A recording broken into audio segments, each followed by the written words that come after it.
Assalamualaikum warahmatullahi wabarakatuh. Hai, apa kabar semua? Nama saya Siti Nur Hasanah dari SMP Negeri 24 Tangerang. Pada pembelajaran kali ini, saya akan menjelaskan tentang teks cerita fantasi. Pengertian dari teks fantasi adalah teks yang ditulis berdasarkan khayalan atau imajinasi pengarang yang tidak terjadi di dunia nyata, berdasarkan pengalaman, pandangan, wawasan, tafsiran, dan penilaian terhadap berbagai peristiwa. Ciri-ciri cerita fantasi. 1. Fiksi, yaitu cerita berdasarkan khayalan atau imajinasi pengarang dan tidak terjadi di dunia nyata, yang ada hanya di dalam imajinasi manusia. 2. Ada gaya bahasa, artinya gaya bahasa yang digunakan pada cerita fantasi bersifat bebas dan tidak terikat oleh bahasa formal. Bahasa yang digunakan variatif, komunikatif, dan terdapat pada percakapan. Ketiga, ada latar, yaitu lintas dan waktu. Cerita fantasi dapat menembus ruang dan waktu. Maksudnya di sini adalah tokoh cerita berada tempat dan waktu yang tidak dimasuk akal. Misal, tokoh bisa berada di awan. Selanjutnya ada tokohnya unik, yaitu tokoh biasanya memiliki keunikan dalam bentuk fisik dan di luar akal sehat manusia.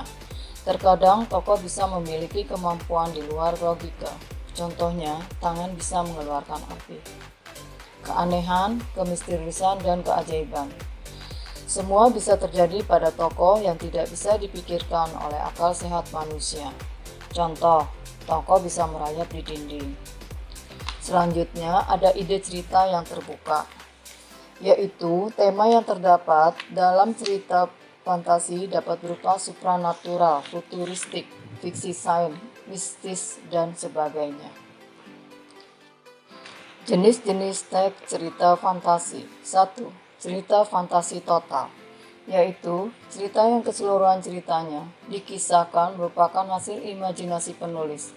Cerita yang dikisahkan adalah khayalan dan tidak ada di kehidupan nyata. 2.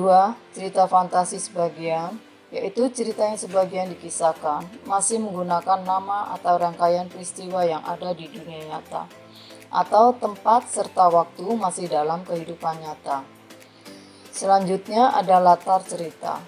Latar cerita terbagi menjadi latar cerita sejaman, yaitu menggunakan dimensi waktu dan ruang hanya satu masa, misalnya menggunakan waktu masa lampau, masa depan, atau masa kini, dan cerita hanya terfokus pada masa yang dipilih.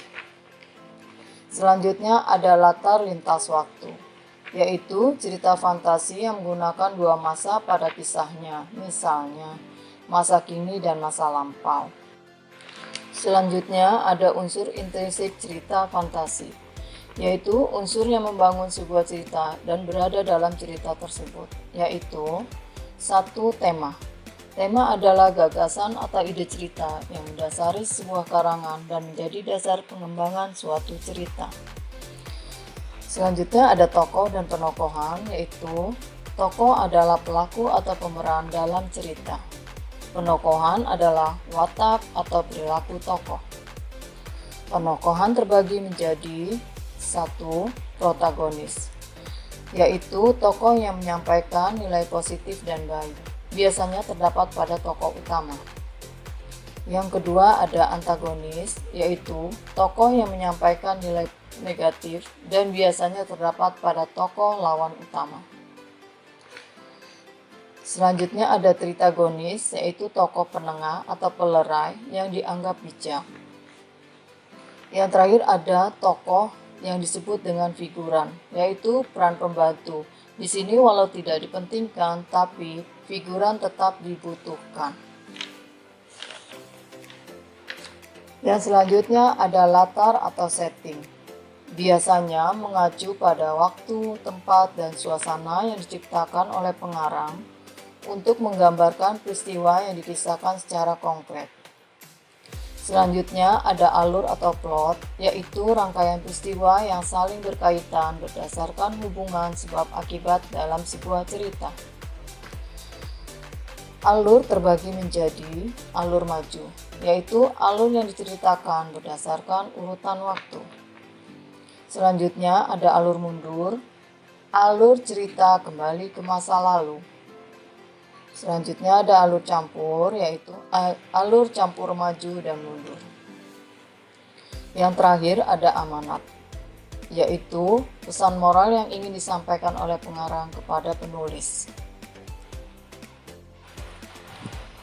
Demikian pembahasan tentang teks cerita fantasi pada kali ini. Terima kasih atas perhatiannya. Assalamualaikum warahmatullahi wabarakatuh.